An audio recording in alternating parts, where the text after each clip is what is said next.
Good evening. The opinions and statements voiced by our guests do not necessarily reflect the opinions of this network. Enjoy the shows.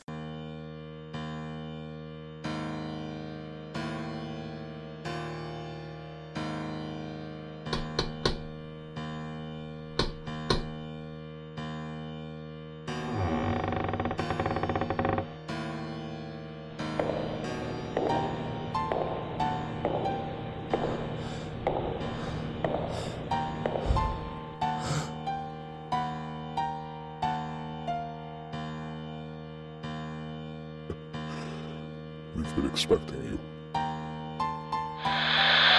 Monday, time for our maven of the supernatural, Denise Pridemore. This is the Paranormal Pride. Join to listen and chat live on WBHM-DB.com or Spreaker app. Search WBHM-DB every Monday at 7 p.m. Central for your supernatural paranormal fix. Welcome to the Paranormal Pride, where the show is about the guest and the listener.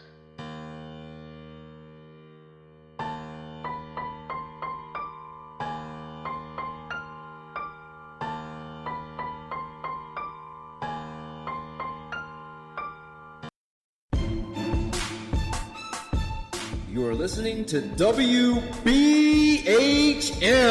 Digital Broadcasting, the best in paranormal talk only on Paranormal Experience Radio. Broadcasting live out of Birmingham, Alabama.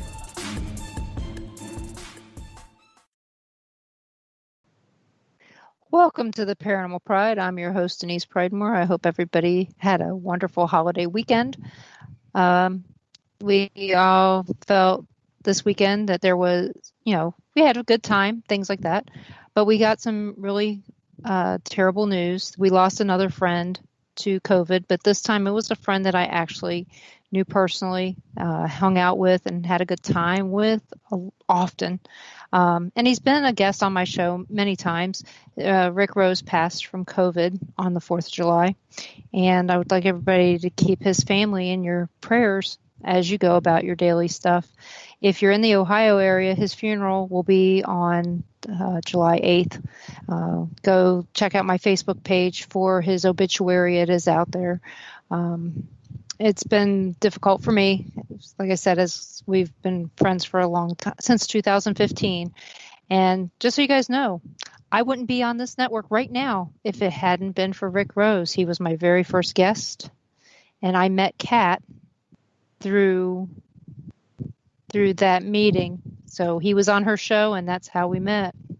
So here we are today. So we can all thank Rick Rose for the Paranormal Pride being right here.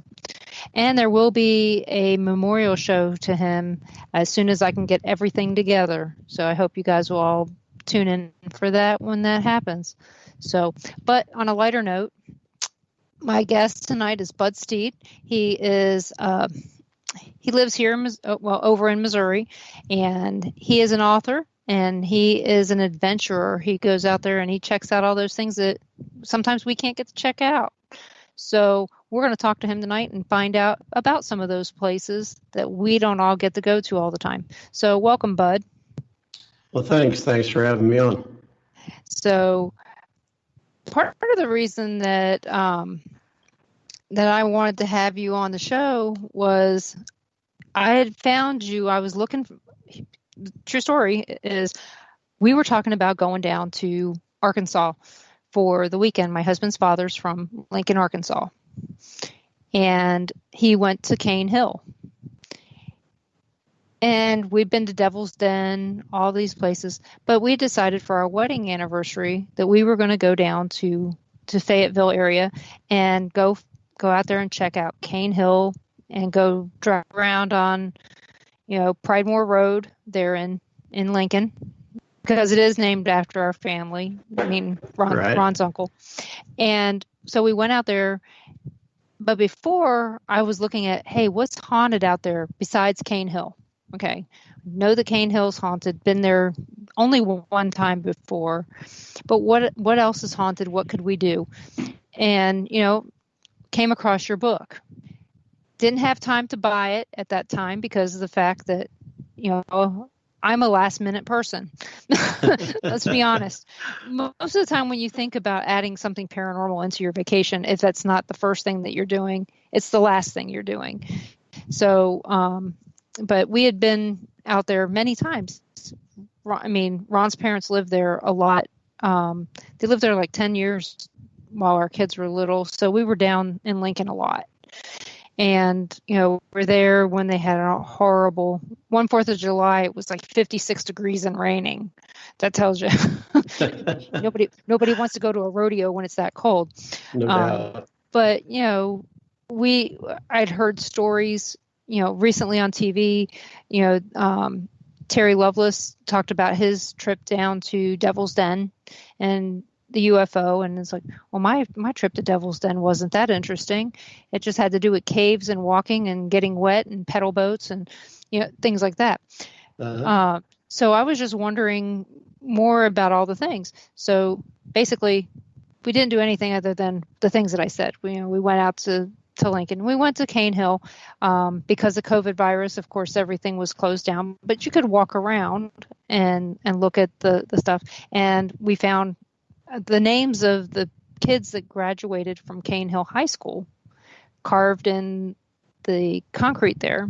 I don't know if you've ever been out there, but Ron's dad's name was carved in there, plus his aunts and uncles. So that was a big deal. But, I did not know that there was a battle there, that there was a Civil War battle at that, right there where the school is. Right. And I knew about the history of the area a little bit because it's an unusual history since it's the oldest college in Arkansas. Did you do any research on Cane Hill? I did some. I was focused mainly on Prairie Grove, which is real close to Cane Hill. Mm-hmm. Prairie Grove was a real interesting battle. It had some people from Cane Hill, actually. A lot of locals actually fought in that battle, between it and Pea Ridge. Yeah, and then the next one to that would be, let's see, starts with W. Wilson's Creek. Those all seem to go hand in hand. And we haven't been to Pea Ridge, but we have been to, you used to have to drive right through Prairie Grove to get to Lincoln. Now with the bypass, you don't. But yeah, we stopped there on this trip because the only thing I could ever remember about going out there to Prairie Grove was Ron's dad would always tell us a story about playing baseball. Okay. And it would be right around the time that we would be driving by there. And the only thing I could ever remember is what's now the museum there. We had been in there once with the kids on a rainy day. And we had never driven through the battlefield and did not even realize until this time that the battlefield is not continuous. You have to drive around town to actually get to the other part of the battlefield. Right. We didn't know that until I was looking at the map and it says turn here, and it's like, oh, we're just going to keep on going to out to Lincoln at that point. But it did seem it kind of seemed like a small battlefield, but yet very spread out. And I did, because we couldn't really talk to the people in the museum, we couldn't find out some of the questions that we had. Of course, they could only allow one family in the museum at a time. Right. So yeah, it's not a very big museum either. It's not very big. The whole battlefield's not very big, but they moved a lot of the buildings and stuff. A lot of the log homes that are there, they moved a lot of those in there. The Borden house, that was one of the real hot spots during the battle, and it's got a lot of activity going on around there. You can set a ball down on the front porch, and if you're patient enough, it'll start to roll across the porch, but not down the slant, but across ways. So it's got a lot of activity there. There was so many people killed between around that house that it actually set the house on fire. They were using it for snipers' nests, and It's got a lot of activity. My youngest son, Sean, went with me when we were taking photos, and we'd left the boarding house, and we were kind of walking across the grass. We could hear somebody run up behind us, and we kind of stopped and turned around and looked, and there was nobody there. We just kind of started walking on, and then it sounded like there was a whole troop of people just running behind us, and it was pretty incredible. There's a lot of activity in that place. Was that during the day? That was during the day, yeah. Yeah, they said that there were so many people, so many bodies right there between the orchard and where the hill drops off by the boarding house. One of the generals that wrote a report said you couldn't take a step without stepping on a body. How many were killed in that battle? Do you know? I don't remember off the top of my head. It wasn't. I got the flyer in the kitchen. Oh, really? Yeah, I got the flyer in the kitchen. I just took it out of my car before we left to go down to Springfield, Missouri. So I apparently don't take my car very often, but that was Memorial Day weekend that we went. So it was kind of busy that day. So, I think it said the total casualties was about 2,500 or 2,700 killed, wounded, and missing on both sides. But they're right there around the house. There was like 250 that were dead. And they said that the hill just to the north of the house was just muddy with blood. You couldn't take a step without sliding. I will tell you, that area looks a lot nicer now than it did when we were going down to Lincoln all the time. I don't recall that fence being there at, by the battlefield, unless they rerouted the road a little bit because of the bypass. I don't think they rerouted the road. It didn't look like it. But it is a cool battlefield to go take a tour. You can go drive around it, and you can stop and get a little map, and you drive around and see all the different spots. It's pretty cool.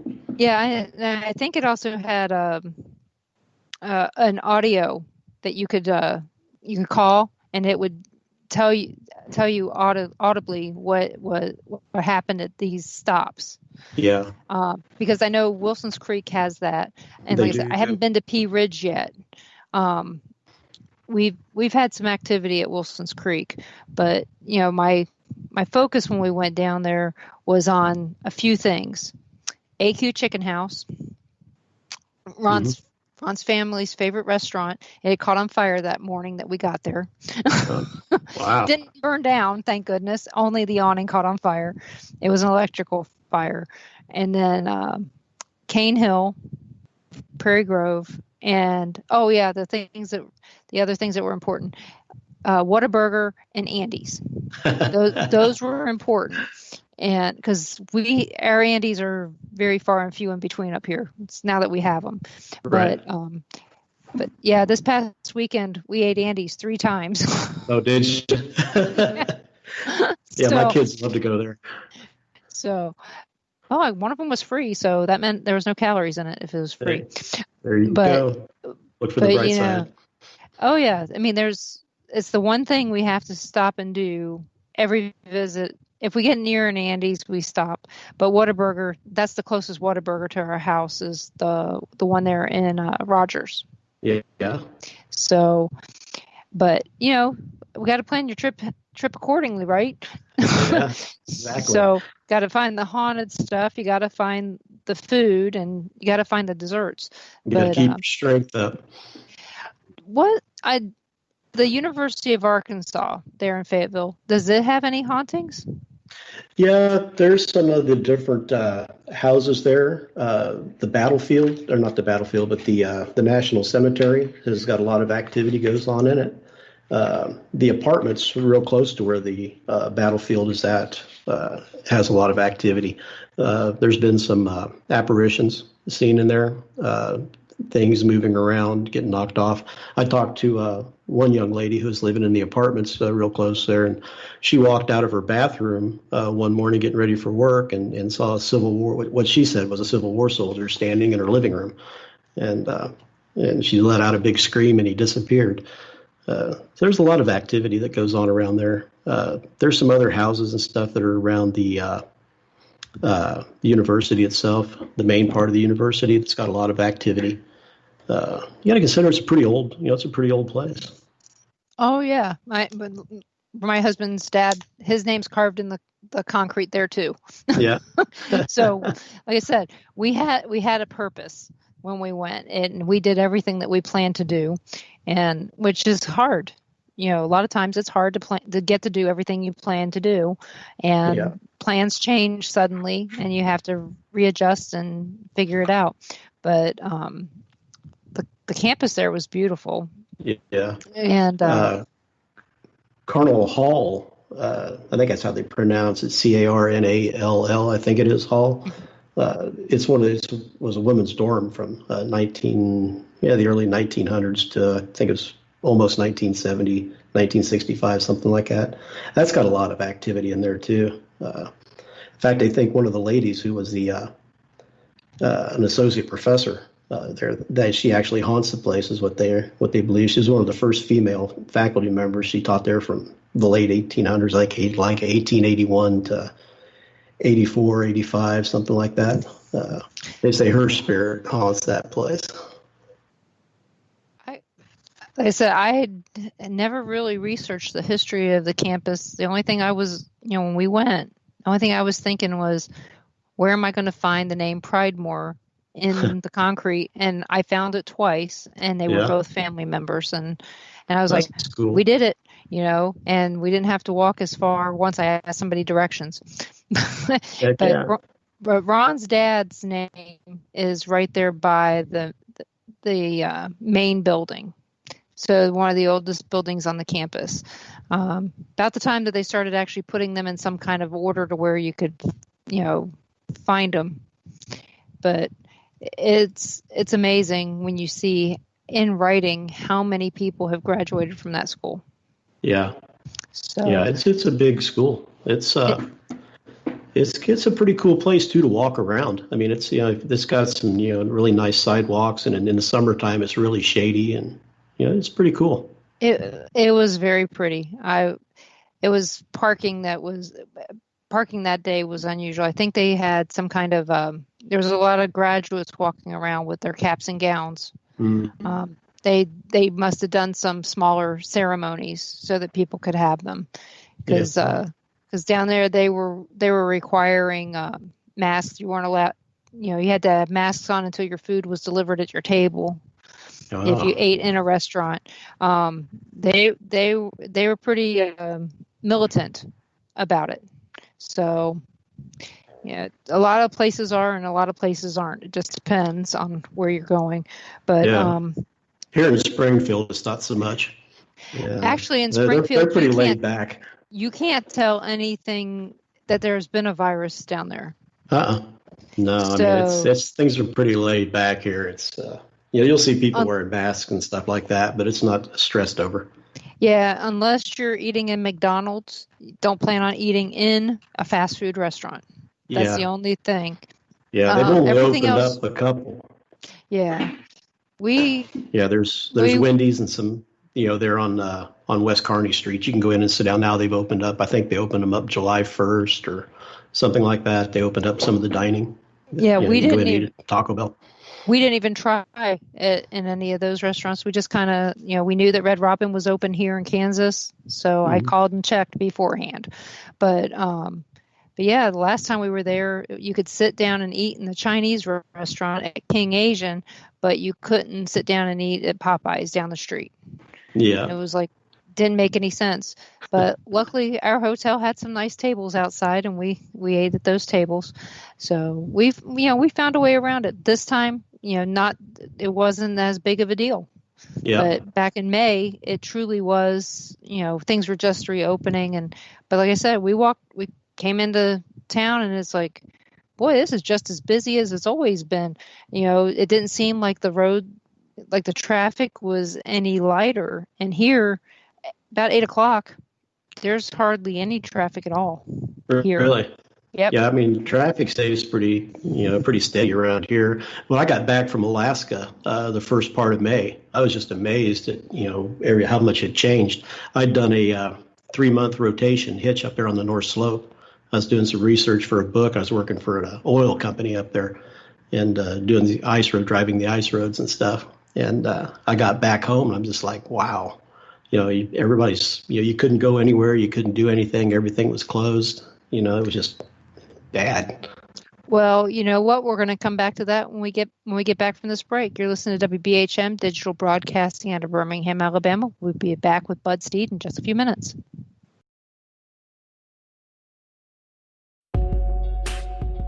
You're listening to WBHM Digital Broadcasting, the best in paranormal talk, only on Paranormal Experience Radio, broadcasting live out of Birmingham, Alabama.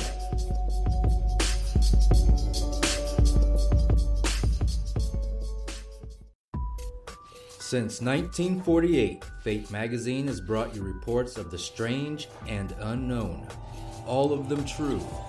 Fate Radio is carrying on that tradition, bringing you the unusual, macabre, strange, and bizarre. Join host Kat Hobson Sunday nights from 8 to 10 p.m. Eastern on WBHM Digital Broadcasting.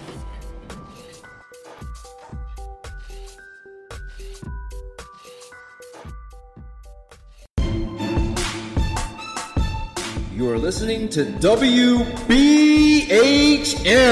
Digital Broadcasting, the best in paranormal talk, only on Paranormal Experience Radio. Broadcasting live out of Birmingham, Alabama.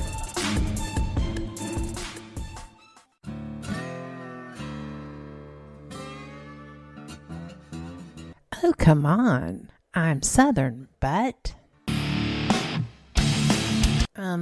Nope. That'll do. Hello. I am Kat Hobson, host of Paranormal Experience here on WBHM Digital Broadcasting out of Birmingham, Alabama. I enjoy having guests from all areas of the paranormal, from ghosts to ufology to cryptids and beyond. You'll find some of the best researchers in their fields bringing you some great information. Join me on Wednesday nights from 8 to 10 p. Eastern here on WBHM Digital Broadcasting. We are confident that none of our hosts are possessed. Being repossessed a few times? That might be a different story. You are listening to WBHM Digital Broadcasting, Birmingham, Alabama. Thank you for listening to WBHM Digital Broadcasting out of Birmingham, Alabama. The time is 23 minutes after the hour.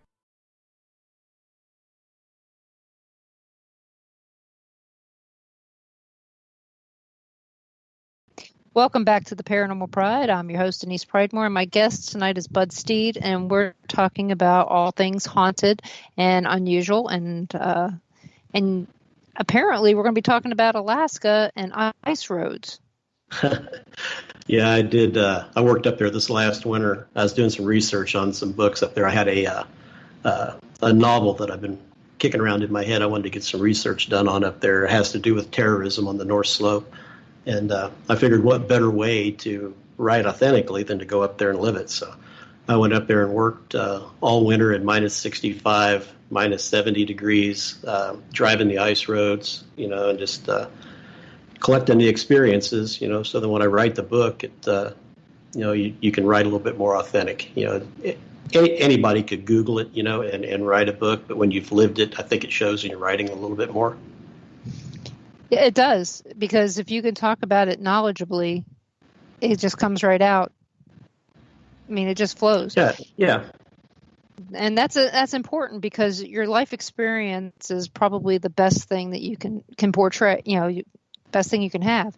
So, because I'm sitting here, I'm actually looking at your thing, and earlier I was telling you about the show and telling you, you can't cuss on the show, and here you say, I swear like a drunken sailor.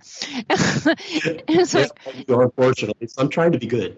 Okay, so I just saw that, and all I could do is go, oh crap, I just told him that I didn't think that he was much of a cusser, and I was just going based on how you look, in your picture. You don't look like the kind that would be cuss like a sailor. So looks can be deceiving. I spent too long in the military for to not know how to let loose with a few cuss words there. Well, thank you so much for your service, My husband was also in the military, as was his father, and so it's military tradition is very important. So thank you so much for that. And I know that you've written quite a few books, and your recent one is Alabama, the Haunted Heart of Dixie. Uh-huh. And I did see something that made me already endeared to you. When you said you had 2 dogs, you have Clyde and Dixie. Uh-huh. My very first couple cat. of blue nose pits. Well, my first kitten that my husband ever got me, his name was Dixie. So that tells you something. We apparently have something going on with our brains that we know where we like. Yeah. And these dogs are just big babies. You know? Oh yeah. Well, we have people all the time that would tell me, "Oh, you're a Yankee because you're from Baltimore." I'm saying I was born below the Mason-Dixon line. There you go. And our favorite rum is Mason-Dixon rum out of Gettysburg, which is actually above the Mason-Dixon line. But again, it's funny how people will say that stuff to you, and you sit there and go, "No, that's not true." Just because I'm from what looks like the North, not technically, if you go by tradition. Yeah. But yeah, that's one of those weird things. But yeah. I loved your dog's name, and I wondered, did you have a dog named Bonnie before to go with Clyde? No, we sure didn't. We actually got Dixie, the female, for my youngest son. He just graduated high school, and we bought her, and she was really kind of timid. You really couldn't get her to interact with us much. And when we were there at the breeder, I was messing with this male pup and kind of hit it off with him. So we went back and got him too, so that Dixie had somebody she was familiar with, and it kind of brought her out of her shell. But they're a couple of clowns. They're some pretty good dogs. I'd hate for anybody to walk in my house unannounced. I wasn't supposed to be there because they're probably not going to walk out, but yet I can break out the broom to sweep the floor and they'll run and scatter and hide under the bed. They're kind of weird dogs, but they're just like my kids. Well, it's they've outlawed so many dogs in so many places when they shouldn't have. It was bad owners, not bad dogs. That's right. So I have a feeling yours are just like my cats, just climb up and think they're lap cats or lap dogs. Should you sit down on the sofa? So I've had that happen too. Our cousin's bulldog thinks it needs to sit on my lap. He's a boxer. Actually, he's a boxer, and they named him Leonard. And I looked at him and I go, "I got it." And they go, "What?" I said, "I used to babysit for Sugar Ray Leonard, and he's a boxer." So they named Leonard. That's why they named Leonard Leonard. They have a sense of humor.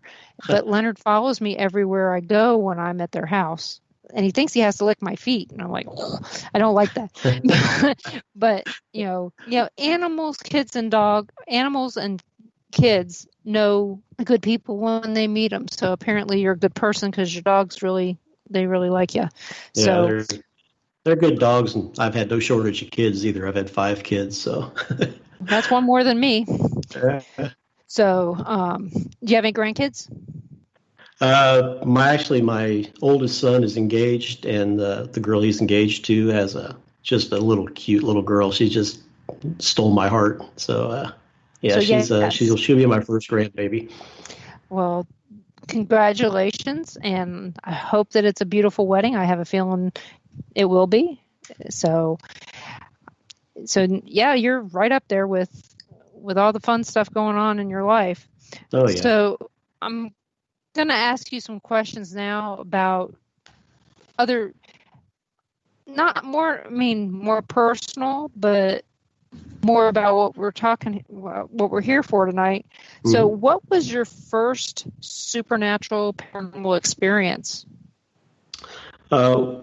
My mom died when I was 3 weeks old, died of melanoma, and I wasn't supposed to live, a couple hours, and I'll be 59 the 16th of July. So, but but my grandparents brought me home from the hospital and raised me, and until I was 16.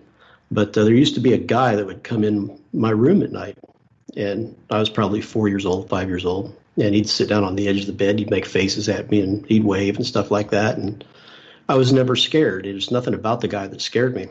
And I asked my grandmother who it was, and she asked me what he looked like, and I described him, and she went and got the photo album. She goes, "Well, do you see him in any of these pictures?" And I pointed him out, who he was, and she goes, "Oh, sweetie," she goes, "you don't have to worry about him. That's just your great-grandpa. He's waiting on your great-grandma." And sure enough, when my great-grandmother passed away, I never saw him again. But it was my grandmother's, matter of fact, kind of way of dealing with it. It wasn't nothing to be scared of. It was just a natural part of life. And that always held my interest. And that carried over throughout my life till I got to Germany in 1979. And I actually did my first formal investigation over there. And it's just been a roller coaster ever since.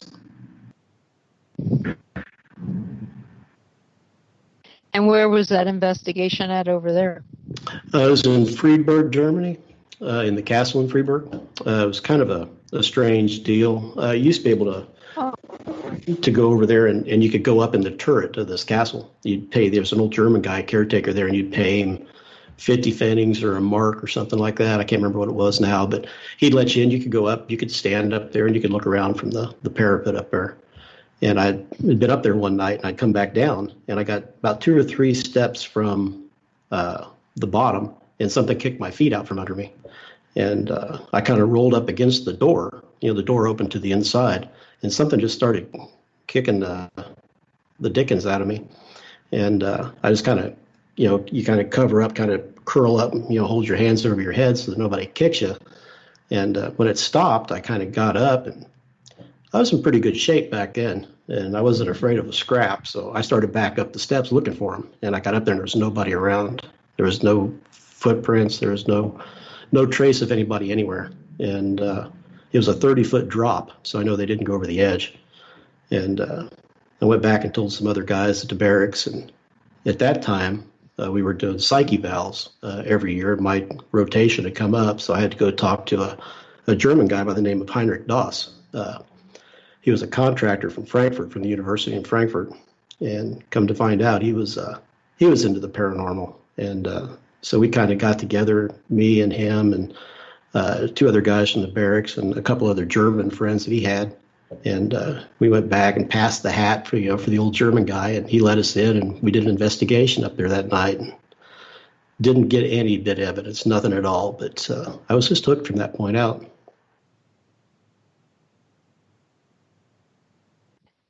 And so is that what got you started into the writing books? Or was it something else that made you decide, hey, I need to start writing this stuff down? And well, I've always collected stories. I like to talk to people. And I've always kind of likened, being a paranormal investigator to being like somebody's father confessor. They find out that, you're into the supernatural, the paranormal, and everybody wants to tell you their story. Because you won't think, they know you won't judge them, you won't think they're crazy. That's true. Yeah, and so I've collected a lot of stories over the years, but I'd actually got diagnosed with Parkinson's disease and was put off work for a year while the doctors and the DOT were fighting it out as to whether or not I was going to be able to drive again. And I was just bored to tears. And I just woke up one morning, I told my wife, I said, I'm going to write a book. She's kind of like, okay, honey, whatever. Just have a nice day. Dinner's in the fridge. And I didn't have any idea at that time that most people go for, years, putting in submissions for books and get turned down. But I figured out what I wanted to write and found a publisher and shot him off an email. And by that afternoon, I had a contract for the book. And I wrote 5 books for those people. Wow, and it's not that easy. I mean, for most people, that's true, a true story, not that easy. A lot of people self-publish nowadays because they can't get a publisher. Yeah. So. Yeah, and So which one was your first book? The Haunted Natchez Trace. It's I used to ride the Natchez Trace on my motorcycle when I got out of the Army, and I just always liked it. I mean, it's a peaceful ride, 50-mile-an-hour speed limit. There's no billboards, no signs, no commercial traffic. It's like stepping back in time. It's a 2-lane road, and it's the longest national park. It's 444 miles long, and I think at its widest point is a couple hundred yards wide. But a lot of history down through there, and it seemed like the natural thing to write because I knew so much about it. Yeah, and it worked out pretty good. Right, and that's through Mississippi, right? Yeah, it actually comes from Natchez, Mississippi. The Natchez Trace is through there. Yeah, the Natchez Trace. It comes from Natchez, Mississippi, up through Jackson, near Jackson, on up past Tupelo, Corinth. Over into the little corner of Alabama, near I think it's Florence, and then ends up just outside of Nashville, just past Leaper's Fork. Yep, I know we've been on it on our way down to from here. There's only so many ways you can go. So we've been going down to Alabama and Florida. We've been on it multiple times trying to get from point A to point B, and it is beautiful. It's so shaded that it's perfect for driving through during the day because your car doesn't get that hot. Yeah, especially if you're sitting in the car in the sun on the sunny side. Yeah, and there's lots of stuff to see down through there too. It was, and I know it was.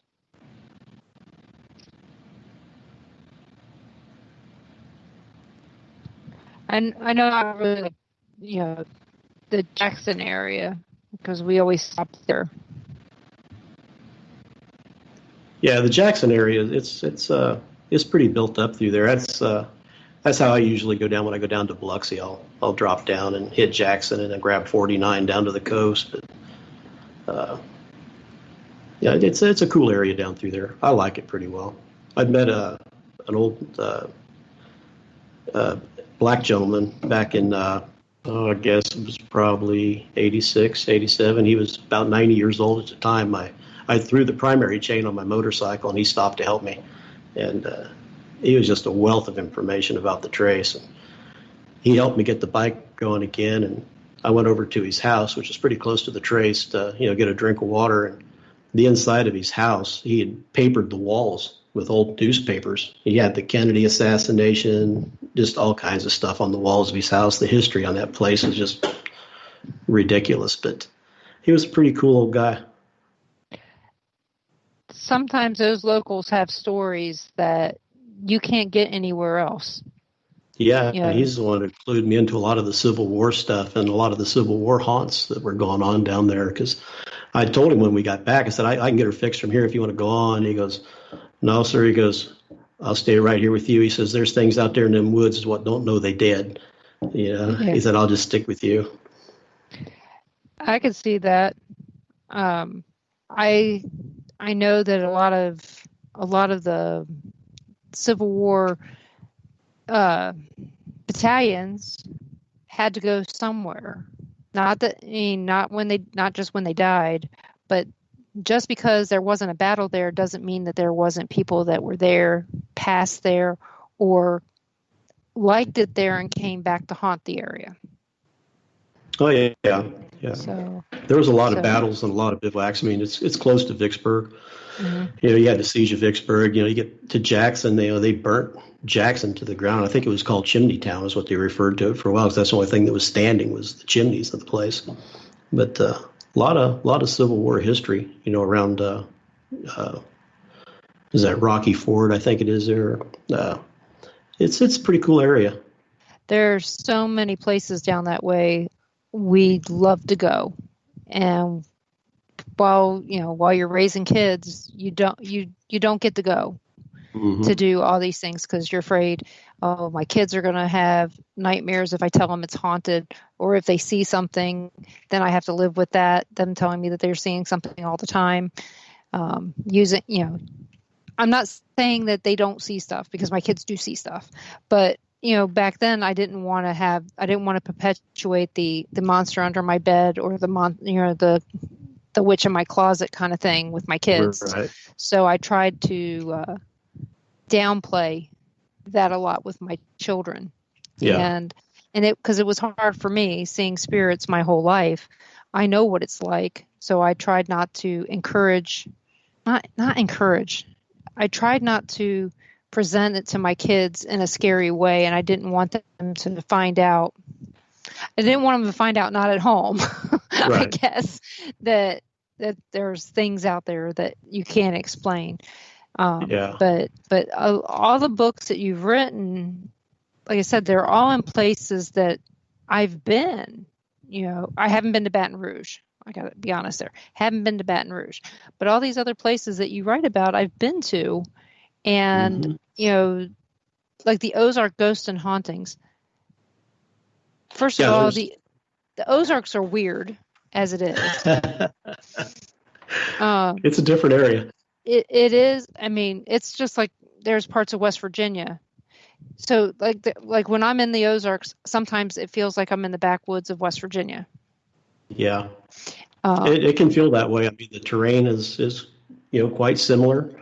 And, a lot of the people that were originally from here migrated from, Appalachia, so a lot of Scots-Irish. And, they brought with them their superstitions and their stories. And, those became part of this area. And it's just, it's a cool area. There's a lot of interesting things to see around here. Yeah, I have a book called Ozark Tales and Superstitions. And when I read that, I actually got it at Wilson's Creek. The Vance Randolph? No, Steele. And when I was reading that, so many of those things in the superstitions part were all things that I had heard from West Virginia and Virginia. Right. So none of it struck me as odd, to read. But if you're somebody that doesn't know a lot of these types of superstitions, you just kind of laugh and go, oh no, people didn't live like that. Yeah, they did. It was part of everyday life that, that you lived with these superstitions, trying to explain to people what it means to have you're so poor you didn't have a pot to pee in. Mm-hmm. And when you explain that to people, what that really means, they're like, really? That's what that was used for? Yeah, sell to the tanneries. Yep. And in West Virginia, if you were in a coal mining town, that was how they made extra money, was when they got their hog or whatever they caught, they were able to tan, and they were happy as pie because that was extra money. But you know what? We're at our next break. Everybody, if you have any questions for Bud, please put them in either one of the chats. I will make sure I ask them. You are listening to WBHM Digital Broadcasting out of Birmingham, Alabama. This is going to be a great show, so make sure you come back from this break, because I know we will be back. You are listening to WBHM Digital Broadcasting, the best in paranormal talk, only on Paranormal Experience Radio, broadcasting live out of Birmingham, Alabama.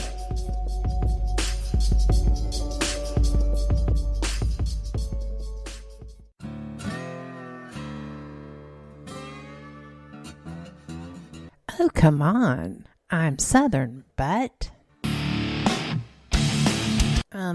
nope. That'll do. Hello. I am Kat Hobson, host of Paranormal Experience here on WBHM Digital Broadcasting out of Birmingham, Alabama. I enjoy having guests from all areas of the paranormal, from ghosts to ufology to cryptids and beyond. You'll find some of the best researchers in their fields bringing you some great information. Join me on Wednesday nights from 8 to 10 p. Eastern here on WBHM Digital Broadcasting. Since 1948, Fate magazine has brought you reports of the strange and unknown, all of them true. Fate Radio is carrying on that tradition, bringing you the unusual, macabre, strange, and bizarre. Join host Kat Hobson Sunday nights from 8 to 10 p.m. Eastern on WBHM Digital Broadcasting.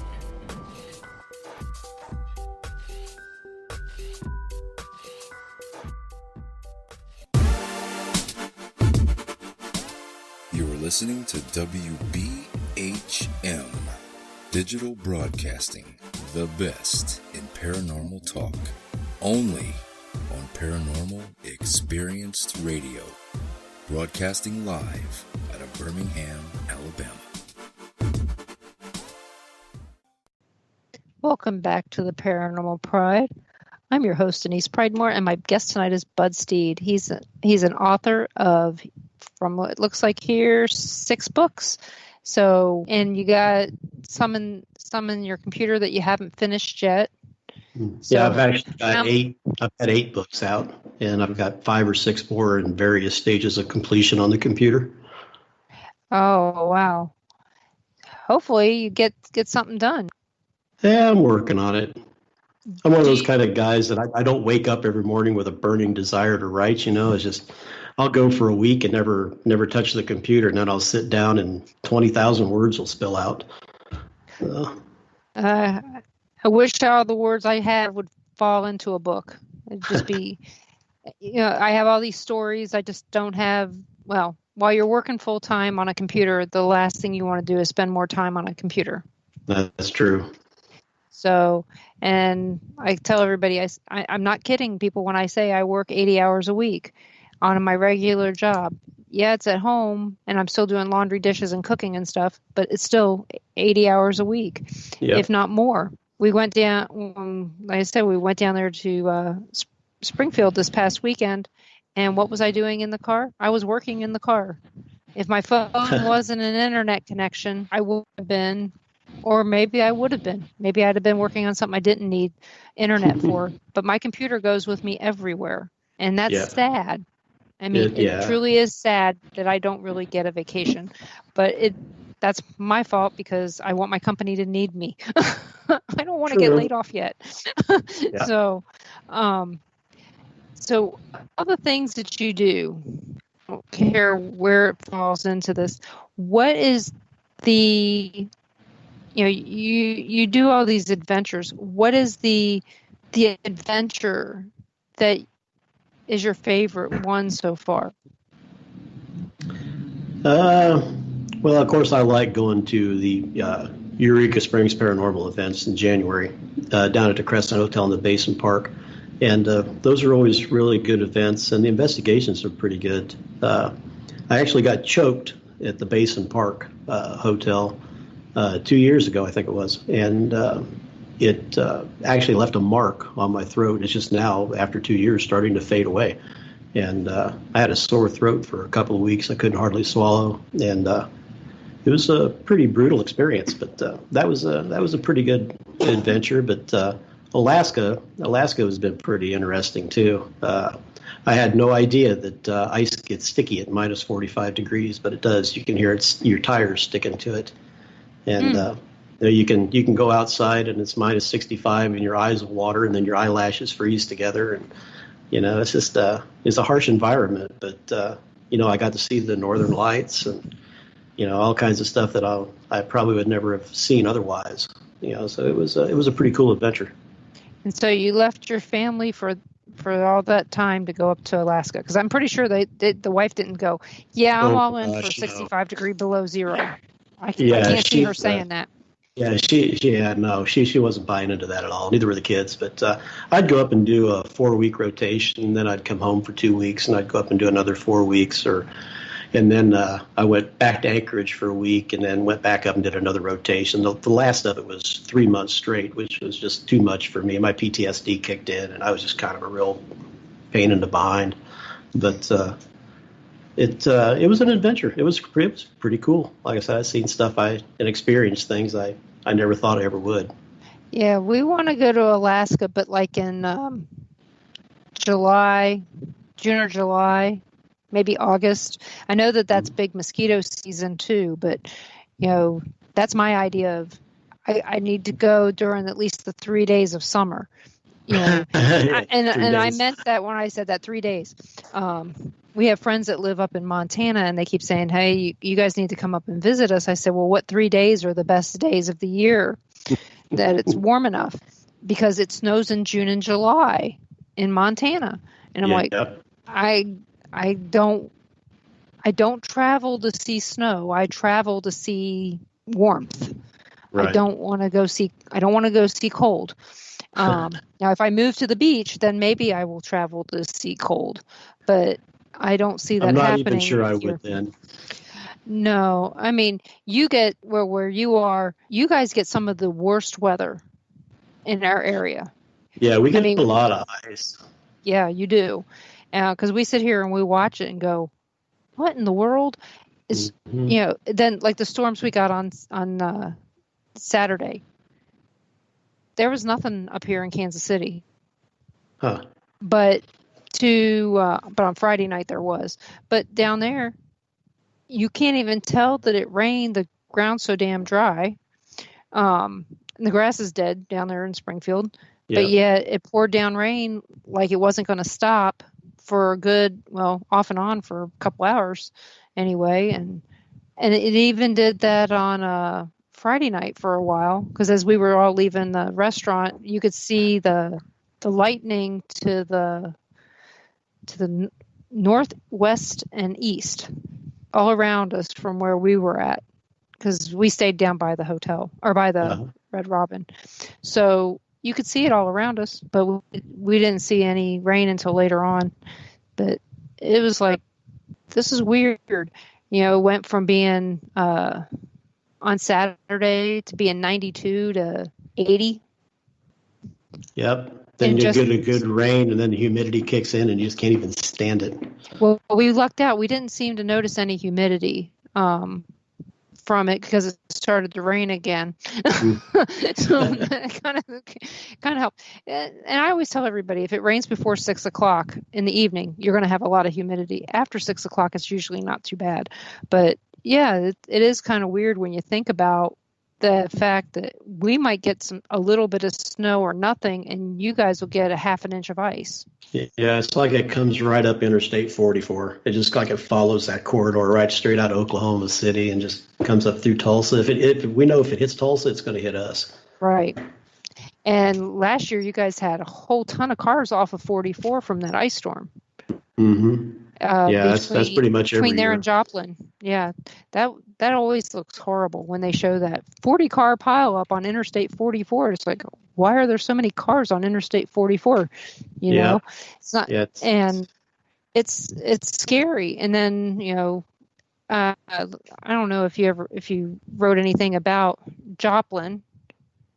I had a guest on that talked about Joplin and the tornado and the things that they saw during that, but that was horrible too. There was terrible. Cars off the road from there.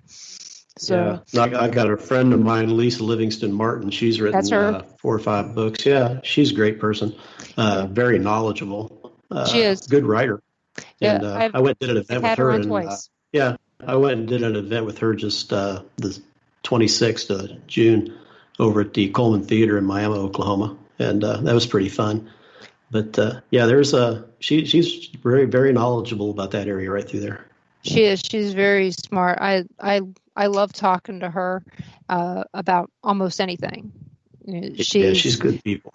She is. She's jumped in and helped friends of mine that are paranormal team, help them with some issues with another paranormal team that tried to take their name. Oh, really? Yeah, tried to send them a cease and desist order. And it's like, all I did was say, you know what? I said, I know when your team was started. I can actually vouch for the day it started because I was there. And I said, I got somebody that can help you. And Lisa jumped right in. Yeah. So yeah, she's good people. Yeah, I had her on just last year. So we've been with her at the Kendrick House a few times. Yeah, so, it's a cool place. Yeah. It is. It needs some work right now. Thing. Yeah, she's got a new thing going on now with Josh Heston, Dark Ozarks, and they do a bunch of Facebook Live stuff. I guess it's going to end up being a TV series, I think. But they talk a lot about the history of the Ozarks and the 4 states area. So it's a pretty cool show.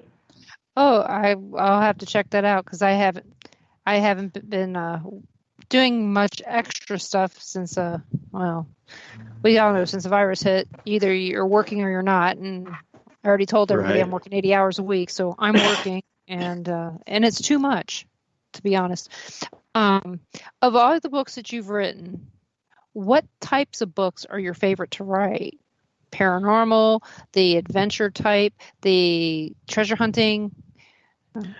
I think that, I like it all. It's kind of a cheesy answer. But I like the paranormal because, I do the investigations and I get to check into it. And for me, history is a really big thing because it's been my philosophy all along that behind all of these ghost stories, all these legends and stuff, there's some iota of truth in there. It started somewhere. You just have to find it. And, so I get to dig, into the history behind all that stuff, as well as getting to check the places out. So I like that. But, the treasure books are really, really kind of cool. I didn't realize how many lost treasure legends there were right here in the Ozarks that had, Spanish influence and lost silver mines and, the Oakham dollar and all that kind of stuff. And, of course, you had the James boys, riding through here, robbing, some of the banks. And it's a cool area. It's got a lot of stuff. Where didn't the James boys go? And the Cole Younger gang and all that? Because, all throughout our area, there's that. Sure. Down in Oklahoma, down to Mexico, Jesse and Frank James stayed at the St. James Hotel in Selma, Alabama for, I guess, 3 or 4 weeks or 3 or 4 months. I can't remember what it was now, but he had him a girl there by the name of Lucinda that was there with him and a big black dog who used to follow him around everywhere. So it's, they got all over the place, Yeah, I know, because we have the Patterson House up here in Smithville, Missouri. Is a place that Frank James used to hang out. There's no proof that Jesse was ever there, even though it's just down the road from where he was born in Kearney. But, and not too far from St. Joseph, Missouri, where he died. But there's no proof that he ever stayed in this house. It was one of Quantrill's Raiders' homes. And so it's kind of interesting. And the story goes that Frank used to let Frank use his gun to let the horse races go, just boom. And I can't believe that there was a horse track that big in Smithville, Missouri back then. It's amazing when you look at these towns and you find out that there were horse tracks and all these other things that you're going, in this small place? Yeah. But it wasn't that small back then. Big. Horse racing was big money back then, too. There's a lot of betting going on, and people took it really, really serious. But they take it really, really serious now. There's a lot of money in it. We used to own race horses, so we know a little bit of. My husband knows quite a bit about it. I know a little. That's it. My grandfather that raised me, he was into harness racing. He had a lot of. He had a horse that set the track record at Scioto Downs in Ohio for like 15 years or 16 years. He made a ton of money off of that horse. Wow. We had a greyhound that set a track record somewhere. I don't remember where at this point, but that's been over 20 years at this point, because the last greyhound we had was about 20 years ago. So you remember when greyhound tracks were everywhere? Now they're nowhere. Yeah. You see them down in Florida all the time. Yeah, there are still a few Florida tracks around. So, but we're not in it anymore. So, but I do have some questions that are starting to pop up in the chat, and I will make sure I ask you those when we come back, because I don't want to get you started and then have to tell you, hey, you got to stop. But you're right. If it wasn't for history, how would we know who these ghosts are how would we even have an idea of who the ghosts might be that we're encountering? Yeah, and how would you know what is the reason behind the haunting? History tells you that, to a certain degree. If there was something bad that happened there, or the name of the individual, and if you do all your pre-investigation work, your research, then you go in there armed with those names and things like that you can use to try to collect your evidence. And that's what I like. A lot of people look at it as being front-loaded with the information, but I don't see it that way. I just see it as having that information in order to validate what you get later. Well, I go the opposite way for my first investigation, but when I go back for a second one, I'm armed with all of it. So, But that's me. So everyone, you're listening to WBHM Digital Broadcasting out of Birmingham, Alabama. We will be back after this news break. This episode is sponsored by the Federal Communications Commission with a message for everyone using a TV antenna to watch local channels. Plan to rescan as TV broadcast frequencies change. For more information, go to fcc.gov/TV rescan. Live from NPR News, I'm Jack Spear. A single criminal charge has been filed against the New York City woman who called police in May and falsely reported a black man was threatening her in Central Park.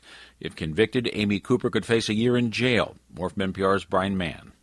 Amy Cooper, who is white, was letting her dog run loose in Central Park when a birdwatcher named Christian Cooper asked her to put her pet back on its leash, as park rules require. Instead, she called police. Christian Cooper recorded her on his cell phone as she claimed that an African-American man was threatening her and her dog. The incident drew national attention. Amy Cooper later apologized and she was fired from her job. Now Manhattan District Attorney Cyrus Vance has filed a misdemeanor charge accusing her of falsely reporting an incident. If convicted, Cooper could face fines, jail time, or up to 3 years on probation. Brian Mann, NPR News. In Florida's Miami-Dade County, the mayor today ordered another rollback of business openings as the area tries to tamp down a surge of COVID-19 cases. NPR's Greg Allen reports restaurants are being closed to all but takeout and delivery. Miami-Dade County has seen nearly 50,000 coronavirus cases, nearly a quarter of Florida's total. Like the rest of the state, there's been a significant increase in cases since mid-June. The biggest spike is among 18 to 34-year-olds. Miami-Dade Mayor Carlos Jimenez says medical experts attribute it to people going to congested places and ignoring guidelines on face coverings and social distancing. Now Jimenez is announcing a new emergency order that closes restaurants to all but takeout and delivery. It also closes gyms and halts short-term rentals. Beaches which were closed in Miami-Dade will reopen Tuesday, and the county is allowing outdoor activities, including summer camps, to go forward, with capacity limits, social distancing, and face coverings required. Greg Allen, NPR News, Miami. A new kind of therapy for COVID-19 has cleared an initial hurdle and is moving into expanded testing in patients. As NPR's Joe Palca explains, the therapy is based on antibodies to the coronavirus. When people are infected with a virus, their immune systems make molecules called antibodies that fight off the disease. If you could isolate and purify the most potent of those antibodies, then presumably they could be used to help people fight off the infection. Regeneron Pharmaceuticals has made a kind of drug cocktail made from 2 such potent antibodies. Initial safety testing in 30 patients showed the drug was promising, so researchers will now give it to both COVID-19 patients sick enough to be hospitalized, as well as patients with milder forms of the disease. It will also be tried as a way to prevent people becoming infected in the first place. Joe Palca, NPR News. On Wall Street today, U.S. stocks followed global markets higher. The Dow up 459 points to 26,287. The Nasdaq was up 226 points. The S&P rose 49 points. This is NPR. Prison officials are confirming financier Jeffrey Epstein's longtime associate Ghislaine Maxwell has been transferred to New York to face charges he helped recruit women and girls that Epstein abused over a period of years at various properties around the world. The Bureau of Prisons confirming the 58-year-old Maxwell, who was arrested last week at her $1 million estate in New Hampshire, is being held at the Metropolitan Detention Center in Brooklyn. Maxwell was a former girlfriend of Epstein's. Epstein died in what was ruled a prison suicide as he awaited trial on federal sex trafficking charges last August. A recent rally in oil markets fizzled somewhat today after a fall-off in summer travel hurt the market. Oil down 2 cents a barrel today. Meanwhile, in France, there has been a shake-up there in terms of the country. Rebecca Rossman reports from Paris. The new cabinet led by newly appointed Prime Minister Jean Castex has made those moves. France's interior, culture, and justice ministers are among those who have been replaced as part of the government reshuffle. Outgoing Interior Minister Christophe Castaner had been under scrutiny after a wave of Black Lives Matter-inspired protests in recent weeks, which exposed French police brutality. Castaner's successor, 37-year-old Gérald Darmanin, is the former budget minister. The new cabinet will be led by Prime Minister Jean Castex, who Macron appointed last Friday to replace Edouard Philippe. The changes come after Macron's party, the Republic on the Move, suffered big defeats in last month's local elections. For NPR News, I'm Rebecca Rossman in Paris. And I'm Jack Spear, NPR News. Welcome back to WBHM Digital Broadcasting out of Birmingham, Alabama. The time is 5 minutes after the hour. Welcome back, everyone. I'm your host, Denise Pridemore, and my guest tonight is Bud Steed. And we've been talking about all kinds of stuff tonight. So hopefully you guys are enjoying it. And if you have any questions, please make sure you add them out there in the chat rooms, and I will get them asked. So I do have a question for you. This is coming from Gary from Caldwell County Paranormal out of Caldwell County, Missouri, which is Hamilton, Missouri, if you didn't know. He asked, when you investigate, do you ever use dowsing rods? Yeah, actually, I do use dowsing rods. Back when I first started doing this, we didn't have any of the high-tech equipment we've got now. So dowsing rods always played a big part in it. My grandfather actually taught me to do grave dowsing when I was little. And I can tell you how deep the body's buried, where the head's at, male or female, all that kind of stuff. So, yeah, I use dowsing rods. I use them quite a bit, actually. Do you know what the material yours are made out of? Yeah, I make my own. The handles are brass nipples, about 6-inch nipples, and they're capped. And one end of the cap has a hole drilled in it. I drill a hole in it, and then I take copper rod and bend the copper rod, and then that way the rods themselves swing freely in the handles. You can't influence the rods in any way. Okay. I collect them. So. Oh, do you? Yeah. So I lost one of mine. We were walking around a graveyard in Springfield back in, I don't even remember when that was. It was just this year though, but it's probably back in May, and I lost it. It just fell right out from underneath my arm, and I could never find it again. We even asked the rods. Somebody else had their rods where it was at, and they kept telling us it was by this one grave. I walked all around that grave like you wouldn't believe. Couldn't find it at all. And so some guy that mowing the yard at this graveyard is going to get really irritated when this copper dowsing rod gets wrapped around his blade. So I bet so. So I still have the one though, so I can only use it for pointing at this point. But I told my husband, I said, I can't get rid of it because it was made by a friend of mine that's passed. And I said, so I got to keep it. So hopefully McPike Mansion has another set of them that I can buy that were made by this guy. But It is what it is. So do you now that dowsing rods aren't the only piece of, one of the only things that you can use, what equipment do you like to use when you investigate now? I'm big fan of audio recorders. I like the audio recorders, infrared cameras, full spectrum cameras. I still do a lot of the old stuff. I'll take trigger objects, balls, things like that. If there's kids reported, ghost spirits of kids reported, I'll take toys in there for them to play with, try to get them to interact with it. Put up some still videos, some CCTV cameras. To focus on the trigger object, that kind of stuff, see if we can catch and move. I use a lot of different stuff. But my favorite above all is the audio recorder. I get a real kick out of playing it back and hearing those voices just out of nowhere. And is there a special type of audio recorder you think is best for you? I mean, because I know they all interact differently with different people. Yeah, I think it's just I don't get too hung up on brand names. I've got a Sony I've used that's really good, and I've got a Panasonic I've used that's really good. Then I've got another Panasonic that is just junk. it's just too much. It collects too much static for some reason. I don't know why, but it's just. I think it's just a.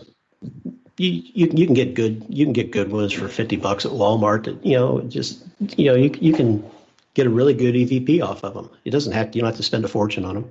Yeah, I just got I ordered through work. We get points for being good. It's a star system, and so I had enough points, and so I ordered myself a cassette recorder. So I'm going to try that. I use my computer because this computer that I'm interviewing you on it can pick up car sounds. You can't believe how far away. Yeah. But if I ever get an EVP, it's either going to be on my computer or on my phone or someplace weird that I didn't count on, because I have never caught one on my we have 2 digital recorders and of course the computer that we've done. And so I'm going to try a cassette player next to see if I can get something on there. Well, some of the best EVPs I got was back in the 80s. I got a cassette deck. Mm-hmm. And it was probably about a foot long by 6 inches wide. It had the buttons you'd push and the little lid would flop up. You could stick in your cassette. And I had an external mic. It was probably 6 or 8 inches long. And I got that thing. I thought, man, I'm high tech now, But you'd wear yourself out dragging it around. Batteries would run out. And of course, you were getting 90-minute tapes was all you could get, 60 and 90-minute tapes at the time. So, and you can only use them once. So it was kind of expensive in the long run. But I got some really good EVPs off of it. Well, I'm hoping that this cassette player actually has a USB port so that I can plug it into my computer, or at least some way. But I do have a way to transfer audio from a non-USB to something that is USB, and then be able to listen to it that way if I have to in a computer. So do you use any software programs for analyzing any of your data? Yeah, I use Audacity. It's free. It does a really good job. I've got no complaints with it. I use it all the time. And for photos, I use Photoshop. I had GIMP. Photoshop. I had GIMP at one time because it was a free open source program, and it works just like Photoshop. But I ended up taking some photography classes at one time, and I ended up getting Photoshop and got used to it, so I just kept it. But that's pretty much what I use. Those are the 2 main things I use. Yeah, I use whatever came on my computer. Or if I can get it through my work computer, I'll get it that way. Because we get a lot of programs that we've already paid for through the company that nobody's using. Right. So I'll go and grab what I need off of there. As long as it doesn't cost us any money, I'm not going to worry about it. There you go. That's how they feel about it too. I said, "Do you mind if I use this for personal?" And they go, "As long as it's on our computer, we don't care." I'm like, "Okay, it'll be on your computer. It won't be on mine." Yeah. So, but yeah, I use Audacity. I use some other programs to take video apart, so I can look at it, screen by screen, or so I can break it down, because there's a lot of times that I'll see something in a video and it's so fast, and you slow it down and you try to look at it, it's not good enough. You still need to break it down, to look at it even further to see what it is. And I'll do that. Yeah, look at it frame by frame. Yeah. And it really, I got some really good pictures of when I was on Ghost Adventures, and I was wanting to look at something, and I was able to break it down frame by frame so that I could actually get a picture of my husband and my daughter. Oh, really? Because it was so fast. Yeah. And if you didn't know what to look for, you might not notice them. But I wanted to make sure I got a good picture of both of them. And so I broke the whole show down frame by frame just so I could get that. That's funny. So yeah, I use Adobe but- Premiere for a lot of my video editing. Adobe Premiere, I'll use that. It's a pretty good program. And then I've got some proprietary software that came with one of the video cameras. This one of the Sony cameras I've got. It's really a good piece of video software. It's simple to use, and you can get pretty good. You can take it frame by frame in it. I think it's useful, especially when somebody's trying to tell you, "Hey, I've got this evidence, and oh, look at this! It's got its own light." And then you take it down to frame by frame, and you can actually see that it was a lightning bug, or it was a gnat was in there. It may not have been a fly, but it was a gnat and it was moving. You might be able to see all that in there, and I think that that's important for people to know how to do that. And the software I have is free that I use to break it down frame by frame, and it's been helpful, like I said, a lot of times just to see this one thing that I needed to see, whether it was somebody's evidence that they're trying to show me and I can't see it. And the reason I can't see it is because sometimes there's pareidoia. It may not, and I have to prove it. Right. And sometimes the frame by frame, you can get it down to that and you can show them what you're talking about. You can't do that with still pictures as well, but with video you can show them. It's just this. Look, it's shadow of this person with some kind of light back here. It's it happens. Yep. So, but I've seen some stuff that I couldn't debunk, and there was some stuff that is like, no, that's not what you think it is. Yeah, exactly. Yeah, you get a lot of that. I mean, people want to see things. They're their mind. They want to see it, so their mind provides it for them. You'll pick out shapes and stuff that will resemble a face because you were told that people see a face in the window, and by God, you just saw a face in the window. But it could be leaded glass that the way the light hits it is different. Mm-hmm. And if you take the video apart. Sitting. Yeah, and if you take the video apart frame by frame, then you can really see, more of what's going on. And you can break that down and show people that it's not really what you think it is. Yeah, because there are times that I've seen things in windows, and then suddenly you get up close enough, and you're going, "It's a doll." Mm-hmm. It's a stuffed gorilla. That's in the window. It's purple and some other color, and it blends in right perfectly at dusk. But it looks like somebody with a really angry face. Yeah, I had a house in Elida, Ohio that I did a investigation at one time, and everybody kept saying that they would see a face in the window, and I took a bunch of pictures, and it looked like a face in the window until you got up there and you got to looking at it, and the way there was a lamp right there, and it was the lampshade, and the way the lampshade was kind of discolored. That was what everybody was seeing. That was their face in the window. It was actually the lampshade. Yeah. In these really old antebellum houses, you can see shadow. People say they see faces or people in the windows, and a lot of times it's the trees or the clouds going by, but they don't want to hear that. Yeah, and it's not cool if it's just the trees, reflections of trees or leaves or clouds. Right. And one place that we go to, people say that they see people in the windows, and they're not seeing it as much anymore since they fixed the broken windows. And it's like, I kept telling Ron, I said, "There's a hole in that window." I said, "It's about the size of a cantaloupe." And I said, and I think that's what they're seeing, and because it doesn't glare back at them with the sunlight and everything else, they think that they're seeing something there when it's just a hole in the window. Yeah. And I don't know if it's because I see spirits that I don't see a lot of pareidoia. Yeah, that's the way it is with me too.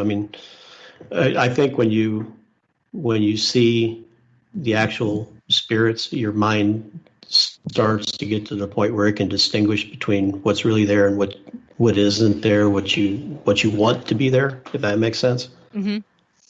And now listening pareidoia, I think we all have. We all think we hear. We think we hear this. We think we hear that. Whether it's something really there or not is a whole different ballgame. But we tease all the time about ghost adventures at the Villisca Axe Murder House.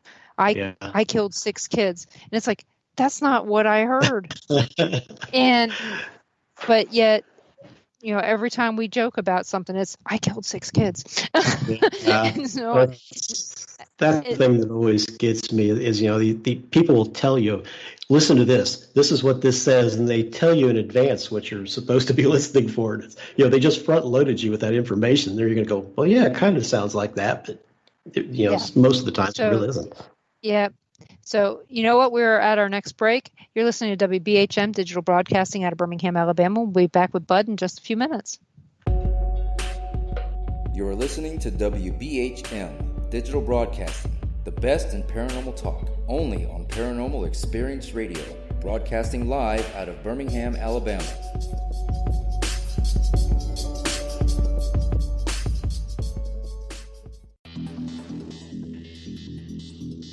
Several U.S. presidents are on record talking about the UFO mystery. Yeah, Presidents Jimmy Carter, Ronald Reagan both had UFO sightings of their own, but the current presidential campaign might be the first in which UFO disclosure has been championed by a major party candidate.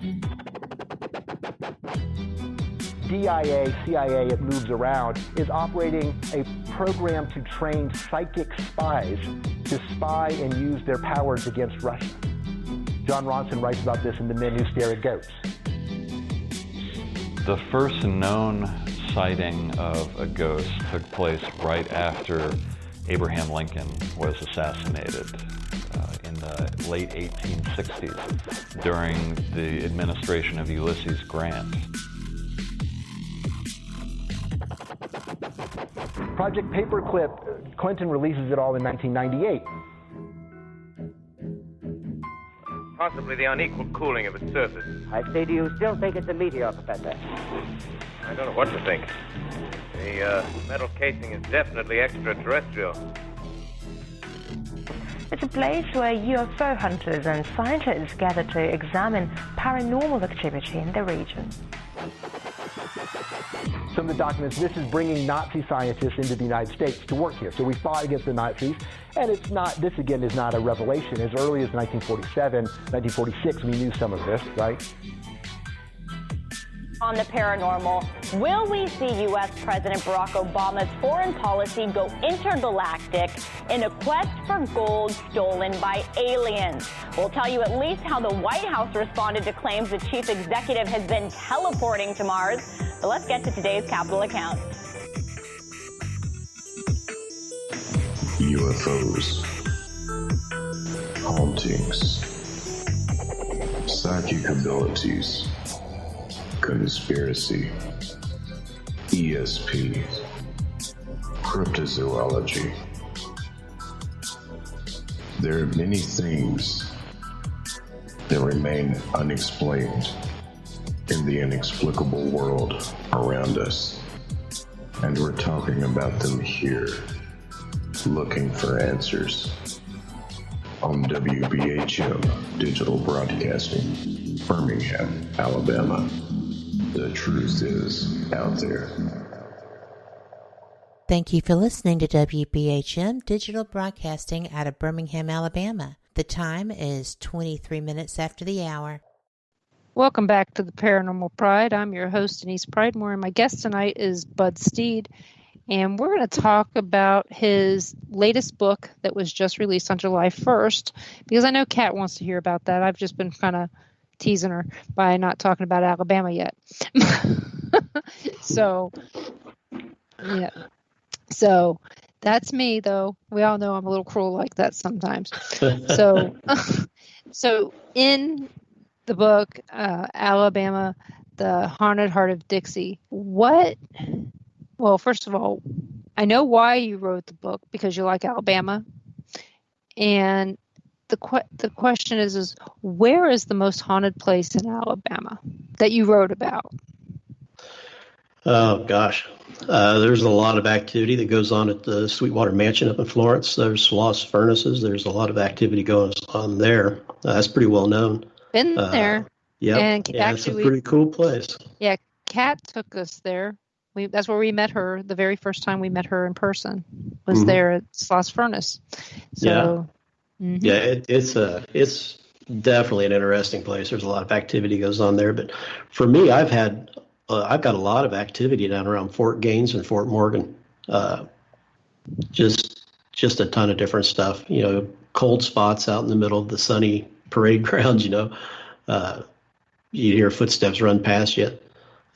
Me and my oldest daughter, that she's passed away now. I lost her 9 days before her 17th birthday, but I took her down on a vacation down to Fort Morgan, and we were in the archways that kind of run around the length of the walls of the fort, and we could hear footsteps coming up and something rapped on the wall, and we rapped back, and she kept asking them, can you rap twice? And you'd hear 2 raps on the wall, and can you rap 3 times and then pause and then rap 3 more times, and it would rap 3 times, pause, rap 3 times. We did that for like 20 minutes until finally it stopped, and she said it felt like something patted her on the shoulders. It walked away.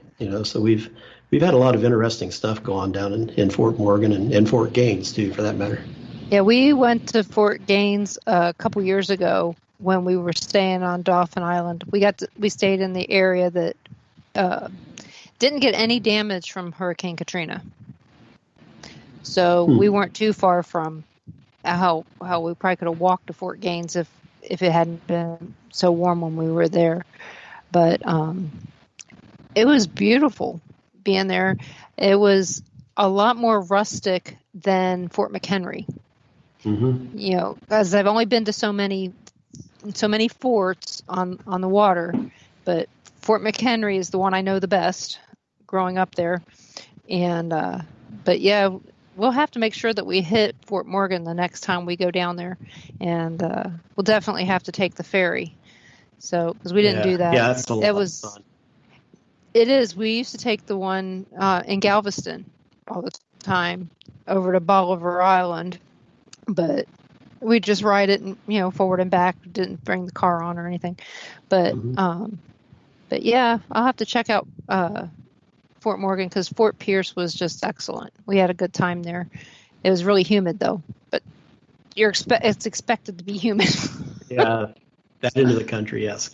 But it's both those forts are really cool places to go to, and there's a lot of history in them, and the museums that they've got are really cool. Fort Gaines got a really cool little small museum, but packed full of a lot of stuff. It's kind of a little touristy thing, but you buy decals and fake muskets and that kind of stuff. But they had a book there that made me laugh, and it was about working girls, and it was back in the little book nook where they had all the books, and they had a book about that, and something about letters that some of the girls had written home to their family.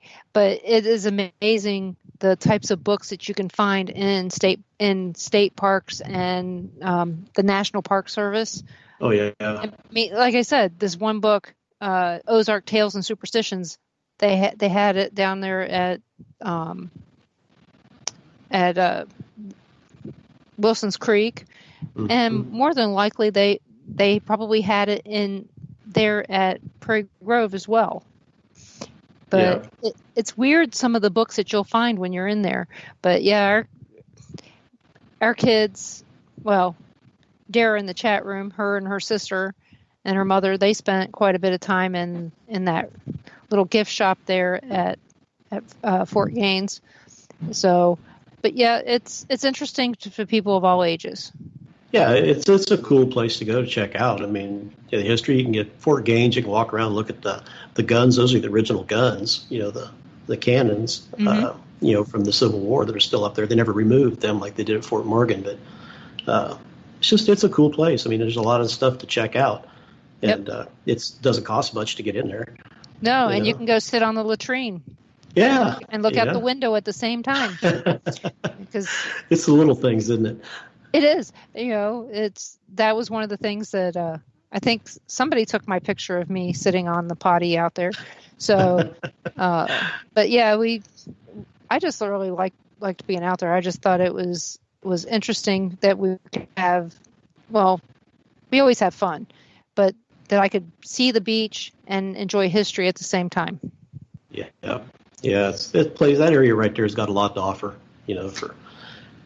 for history and for hauntings too. They said at one time, I could never actually pin down a name or a location there on the island, but they said there was a cat house there at one time back in the late 1800s. Don't know if it's true. I just heard the rumor that that's where it was. It had a bunch of working girls that were working there, but who knows?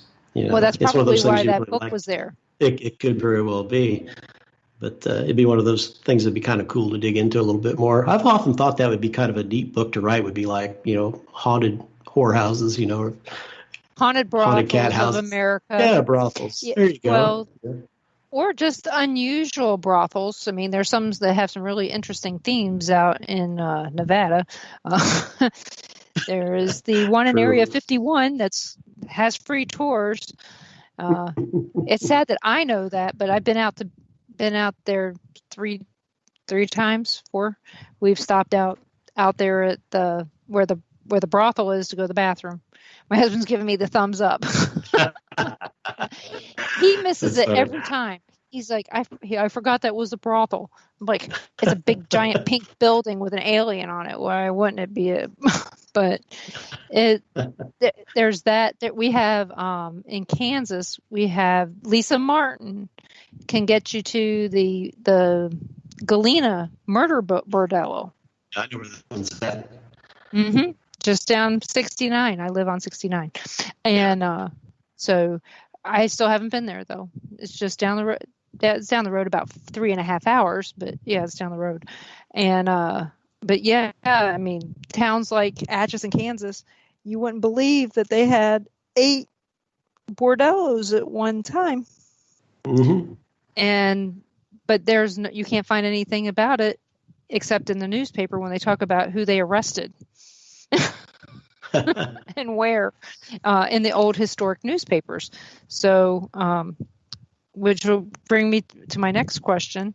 So when you are doing your history on these locations, is it mostly oral history that you get, or are you out there doing the deep dive research into all these locations that you go to? Oh no, I'll do a lot of talking with people. Get a lot of firsthand accounts, that kind of stuff. If it's a place like Fort Gaines, you talk to the people there and find out what they've experienced. But I spend a lot of time in a lot of historical societies, musty stacks of books and that kind of stuff, which would probably bore most people to death. But I get a charge out of it. I get a charge out of it because you always find something interesting. There's always something cool, some little tidbit information that if you hadn't taken the time to stop in there and look at it, you never would have known it. And a lot of times other people have overlooked that piece of information. Yeah, exactly. Because it doesn't seem important at the time, but by the time you've put all your Legos together, that's the one piece that you needed. Yeah, exactly. And you never know how the information is all going to fit together until you finally, get it wrapped up and you're looking at the timeline, of how everything went down. And I get a kick out of doing that kind of stuff, So I spend a lot of time, in the historical societies and things like that, or, talking to, like the people who run, Fort Gaines or the rangers out at Wilson's Creek, that kind of stuff, and getting firsthand accounts of what they've seen and hearing their take on the history associated with the place too. Yeah, that's when we were at Fort Gaines. I spent a lot of time talking to a couple of the people there. The lady that works in the gift shop. Mm-hmm. My husband rolled his eyes at first, and then she started talking. And I mean, she really opened up after a little bit of time. When you start, asking her, it's all about you, making it all about her. And boy, she really opened up then. But but I also have this thing that's written on my forehead that says, tell me your entire history. I want to hear it all. It's on my face. It really is. Yeah. And long story, but I ain't going to get into it. And, but we've had that happen in a lot of places where I will just start asking a couple questions, and we're there for 3 hours listening to their stories. But yeah. I believe that you find in some of those old newspapers, you'll find some of the best stories that have been long since forgotten because they were in the newspaper. Yeah, and it also gives you a sense of how the people were living then. When you're going through those old newspaper archives and you're reading these accounts of things that happened in that town and that may be associated with the place that you're investigating, digging into the background on, but it gives you a sense of how those people lived. And for me, anyway, it kind of helps me connect, with the story a little bit better, because I can kind of try to see it through their eyes, how they were living, the conditions that they were living in. Maybe, there was a lot of poor people in that area, and just didn't have a pot to piss in, or when to throw it out of. So it kind of brings it to life for me a little bit, by digging into those archives and finding out, the backstory, I guess you could say. Yeah. And that's really sometimes the piece that most everybody's missing. And those old directories are so helpful. Mm-hmm. And people don't think about, hey, the telephone book is a great piece of research. Oh, yeah. Here I work for the telephone company, and it's one of the first things I think about is, hey, I got to figure out where somebody lived. This is where I need to go and see if I can find them in these directories. That's before the internet. That was really the only way you could find out where somebody was. Oh yeah, yeah. You did a lot of legwork. Back in the day, you would check in with every place had a so-called local historian who knew everybody, and 9 times out of 10 it was the town busybody who didn't have anything else to do but stick their nose in everybody else's business. But they were a wealth of information that could point you to a name for a particular house or something like that you could go back through and then cross-reference, like you were saying with the phone directories or tax records or that kind of stuff to get to who was actually the originator of the story, or the original owner of the property. Right now we've got access to so much more stuff than we did back in the 80s. Mm-hmm. Even in the 90s. So it's amazing what you can find with $10 and 24 hours. Oh man. So, oh yeah. I mean, just who died in my house website and True People Search. You can find out a lot of crap. Just type in an address and you can find out all the names of all the people that had registered. I would assume registered phone numbers, or at least got mail at that address. Whether it's true or not remains to be seen. Right. Because you can put yourself down as living anywhere and nobody ever checks it out. Exactly. Yeah. So, I mean, you can get that information, but you got to weed through it and see what's actually factual and what isn't. It's just, you can find a lot of conflicting accounts on the same place, on the same people, in a half a dozen different websites, but it's still a lot better resource than what we had back in the day, having to drive somewhere and then do the legwork. It's almost like being a private detective. You'd have to walk around, you'd talk to people, and you'd make your notes and, that kind of stuff. And now maybe people won't talk to you. Yeah. And, it's kind of sad now, too. I've been noticing, since they started, our historical cleansing or however you want to do it with the statues coming down and all this kind of stuff. But, you get to a lot of these places now and a lot of people are reluctant to talk to you because they're more guarded, more reserved because they don't know what you're searching for. You may tell them something and it may be, they may be afraid you're going to take it back and blow it completely out of context and make the area look bad, so right. And that's the one thing guarded. I mean, it's not only just that. I mean, are you going to use it in a newspaper article that's going to make people come back here and start, tearing stuff up? You just don't know. And, it's just weird where we have to be so guarded on many things that we weren't guarded about before. Yeah, it's sad. I mean, history is history. You can't change it. What happened in the past happened, but, you can learn from that, So, yeah, we can. We can learn a lot from it. And I got a visitor again. So I thought I could hear somebody there. yeah, he's wanting to draw me a picture now suddenly. So let me see what time it is. Okay, we're doing good. If you could go anywhere, where would it be? And what would your book be about after you went there? Ooh, that's a good question. I've always wanted to write a book about ghosts associated with pirate tales. I've always been fascinated by pirates. So I think maybe if I could go down around the Caribbean and, go to some of the old haunts that the pirates in the 1600s and stuff, they do the Golden Age piracy, go through there and maybe, do some investigations at Christiansted or somewhere like that. I think that would be pretty cool. I think that'd make a pretty interesting book, Yeah, we talked about going to the Dominican Republic at one time, and I wanted to go to the Palace of Ponce de Leon, which is probably a hovel, but it said palace. And I was like, told my husband, I said, we go down there. I said, this is one place we're going to go, there. But the roads are dangerous there.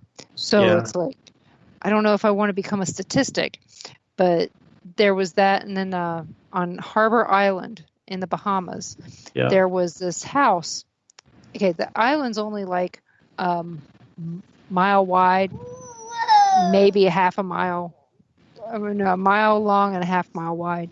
Yeah. And there was this house on there that they called the Haunted House. And they had some story to go with it, but it had been wiped out by a hurricane at one point. So it only had walls left. But it was huge. And so since you can only get around this island on golf carts, and it said right on the map, Haunted House. That's so needless to say, you only have so much time that you're going to be there. So you have to go check out the haunted house. So we went out there and we walked all around this so-called haunted house. It wasn't haunted, but it was funny that's what they called it, was the haunted house. And so we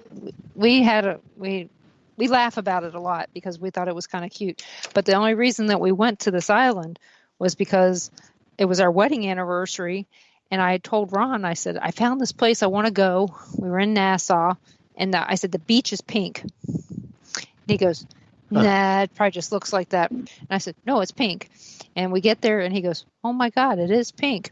Pink sand. Yeah, pink sand beaches. And it was beautiful. And the best part of the whole story was we got to meet Paul Messier, his brother was Mark Messier, and who played for the New York Rangers. Yep. And that was it. And I did not have a clue that it was them until we showed up, till we were in their house, and they were told us that we could go anywhere we wanted and look around. And all of a sudden I see a jersey on the wall and I go, Ron, I said, remember when his son said he played a little hockey? And he goes, yeah. I said, look at this. And he goes, that's more than a little hockey. I said, yeah, that's a couple Stanley Cups. So it was kind of funny. So, but yeah, again, just talking to people. That's how we ended up meeting Paul Messier, just talking to him. And I had no clue who in the world he was. So, but you know what, everybody, we're at our last break. You're listening to WBHM Digital Broadcasting out of Birmingham, Alabama. We'll be back in a couple minutes. You are listening to WBHM Digital Broadcasting, the best in paranormal talk, only on Paranormal Experience Radio, broadcasting live out of Birmingham, Alabama.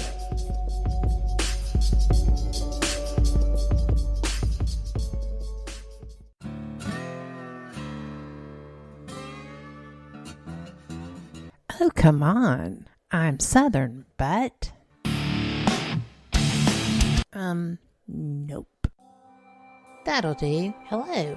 I am Kat Hobson, host of Paranormal Experienced here on WBHM Digital Broadcasting out of Birmingham, Alabama. I enjoy having guests from all areas of the paranormal, from ghosts to ufology to cryptids and beyond. You'll find some of the best researchers in their fields bringing you some great information. Join me on Wednesday nights from 8 to 10 p. Eastern here on WBHM Digital Broadcasting. Since 1948, Fate magazine has brought you reports of the strange and unknown, all of them true. Fate Radio is carrying on that tradition, bringing you the unusual, macabre, strange, and bizarre. Join host Kat Hobson Sunday nights from 8 to 10 p.m. Eastern on WBHM Digital Broadcasting.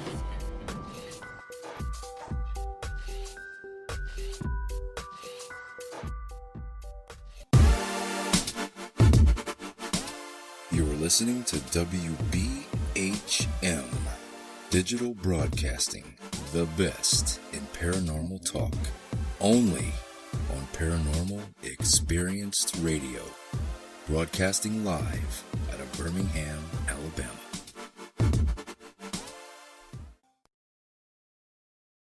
Back to the Paranormal Pride. I'm your host, Denise Pridemore, and my guest tonight is Bud Steed. And Bud, before we go any further, how can people find you if they need to find you? All over the web. I got my website, budsteed.com, or you can go to wlsteed.com or steed-media.com. I'm on Facebook. I'm all over Facebook, so I'm pretty easy to find. Well, you were for me. Like I said, all I did was look for Haunted Northwest Arkansas, and there you came up. Yep. Yeah, I'm everywhere on the web. And do you have any events coming up that you're planning on going to that might still get canceled?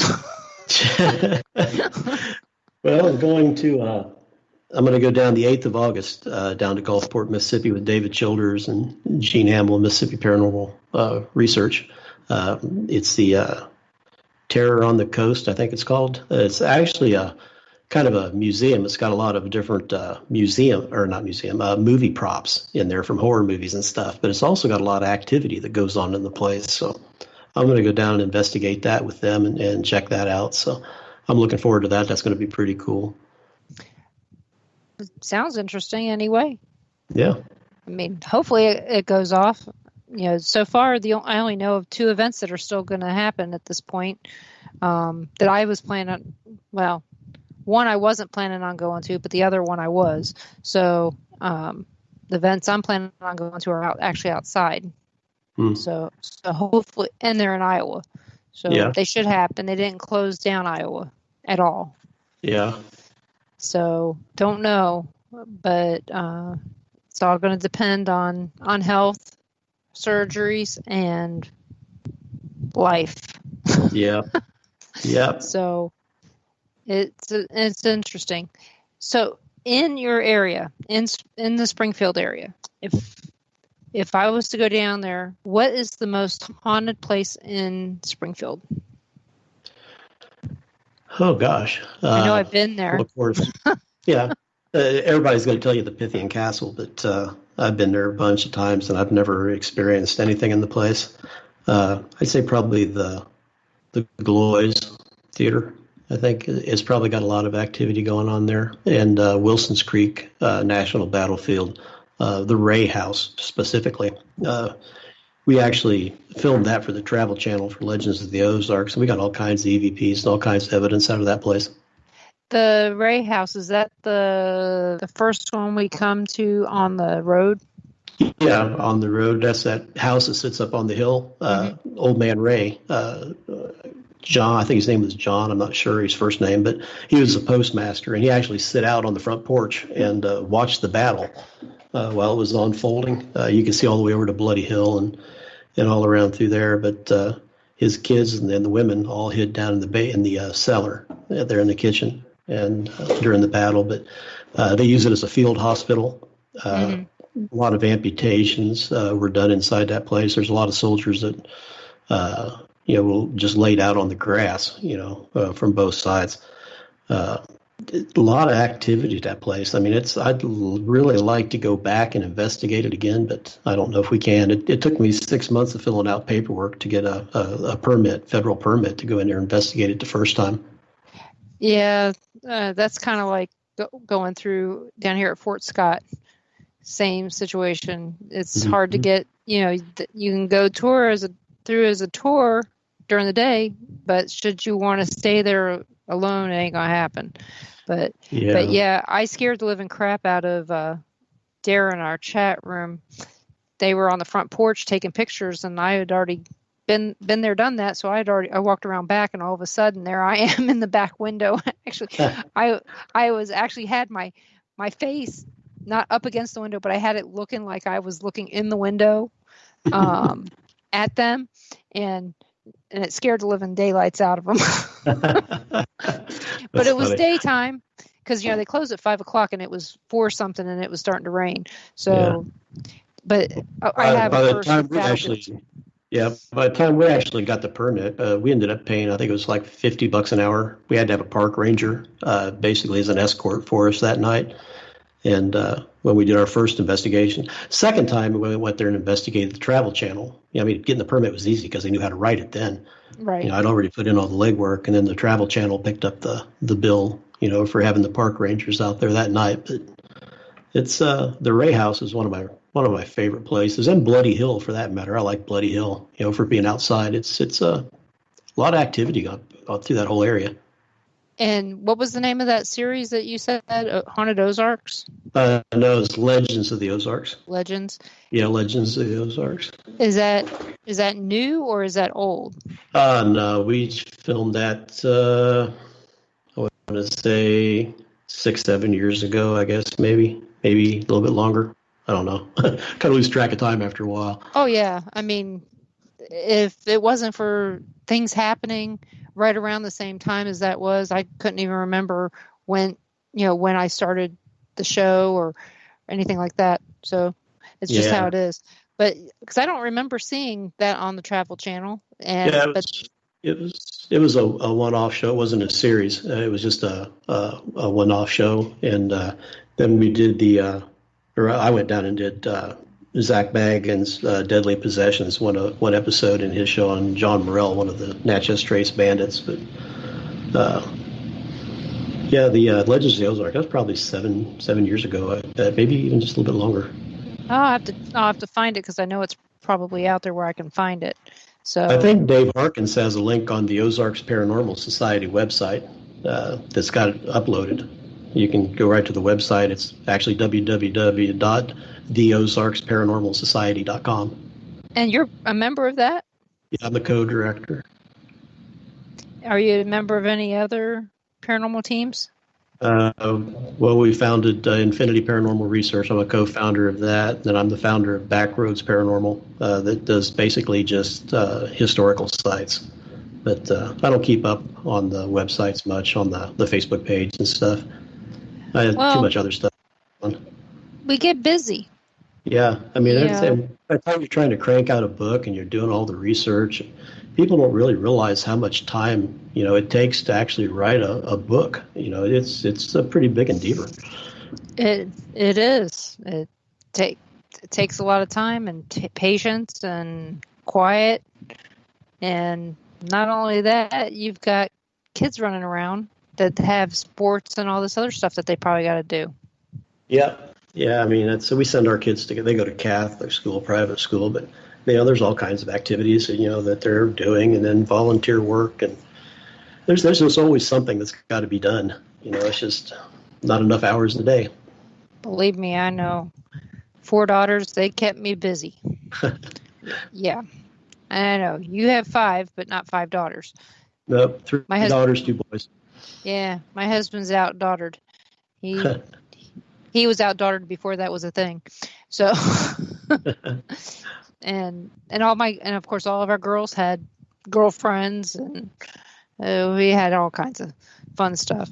So, I'd like to thank you so much for being on tonight. It's been so much fun, and on your webpage, you guys need to go out there and to budsteed.com, and on the homepage, well, on all the pages there, any of them that you look at, there is a little button there that says free ebook.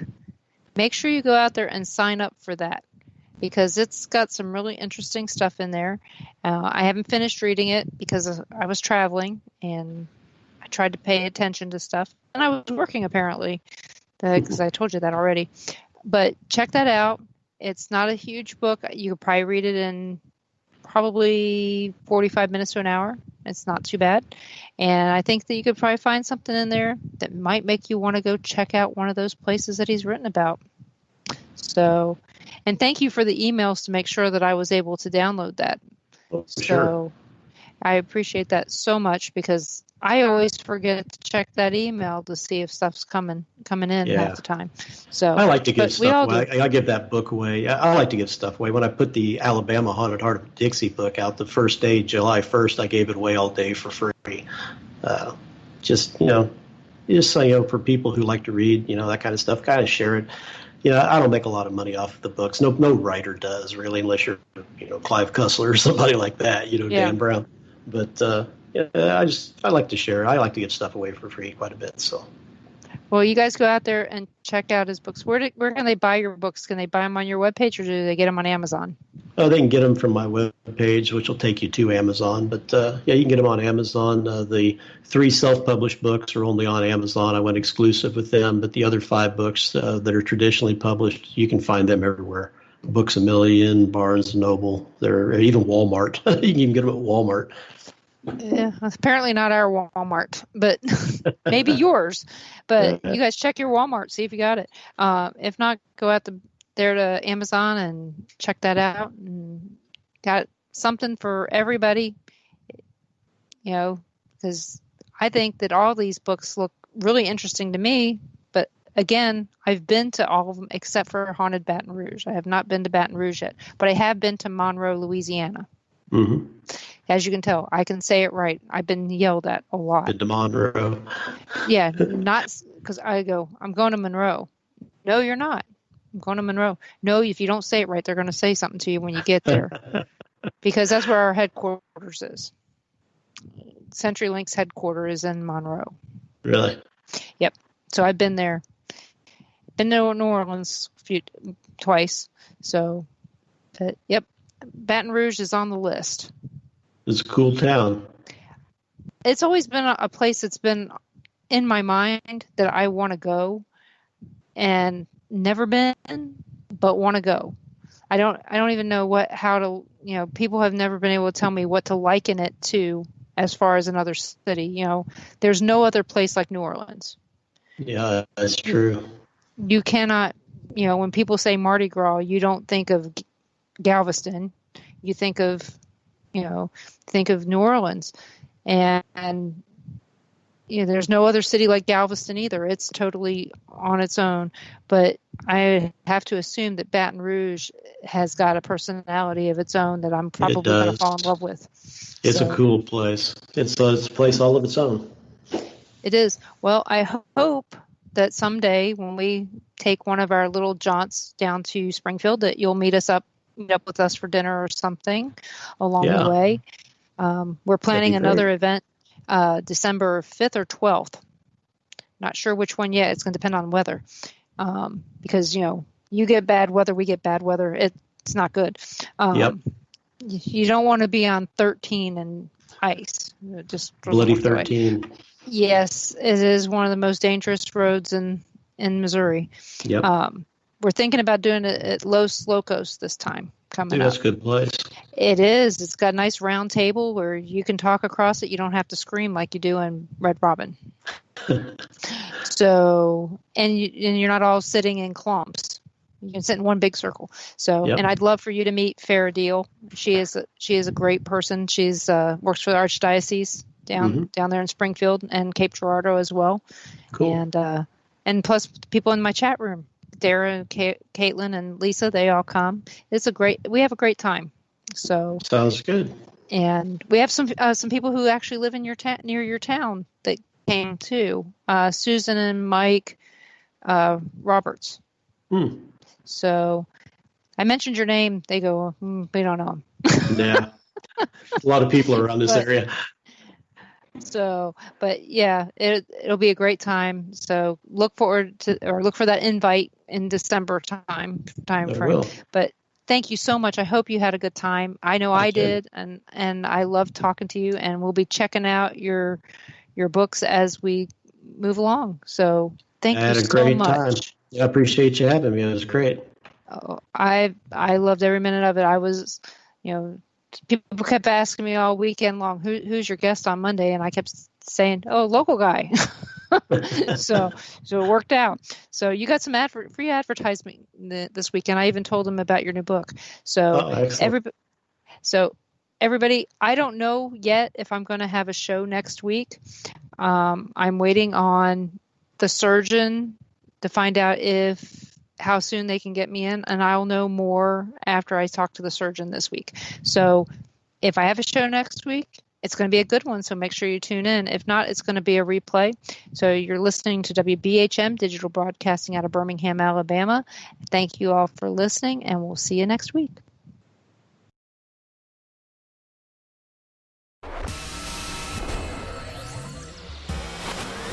You are listening to WBHM Digital Broadcasting, Birmingham, Alabama.